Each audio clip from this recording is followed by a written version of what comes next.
Hello everyone, সবাই কেমন আছেন? আশা করি ভালো আছেন সবাই।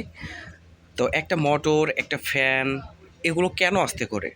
আমরা বাসাবাড়িতে যখন একটা ফ্যান আমরা বাতাস খাই, তখন কিন্তু আমাদের ফ্যানটা হঠাৎ করে স্লো হয়ে যায়, কিংবা বাসাবাড়িতে একটা পাম্প মোটর, যে কোনো ধরনের মোটর, এগুলো স্লো হয়ে যায়। তো আমি ফ্যানের কথা বলছি যে ফ্যান কেন স্লো হয়। ফ্যান স্লো হয় কয়েকটি কারণে। সেই কারণগুলো আপনাদের সামনে আমি এখন শেয়ার করব। দেখেন, প্রথমত আপনাকে চেক করতে হবে ফ্যানটা হাত দিয়ে এভাবে ঘোরায় চেক করতে হবে যে ফ্যানটা আসলে ইজি আছে কিনা। মানে কোনো কানেকশন না দিয়ে এরকম ঘোরাতে হবে ফ্যানটা আপনার ইজি আছে কিনা। যদি আপনার ইজি থাকে তাহলে আপনার বুশ ঠিক আছে, কিংবা বেয়ারিং ঠিক আছে। তাহলে আর কোন জায়গায় চেক করবেন? আর চেক করতে হবে আপনাদের ক্যাপাসিটার। এখানে দেখেন একটা ক্যাপাসিটার আছে। ক্যাপাসিটার হচ্ছে 1.5 মাইক্রোফ্যারাড।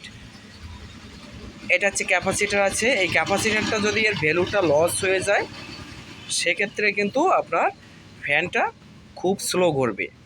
একটা সবথেকে বড় কারণ, অধিকাংশ ফ্যানগুলো কিন্তু ক্যাপাসিটার নষ্ট হয়ে যাওয়ার কারণেই কিন্তু ফ্যানটা স্লো ঘোরে। তো এটা যদি আবার নতুন দিয়ে দেন, যে মান আছে সেম মান দিয়ে দেন, তাহলে কিন্তু ফ্যানটা আবার পুনরায় নতুন ঘুরতে শুরু করবে, সুন্দরভাবে ঘুরতে শুরু করবে।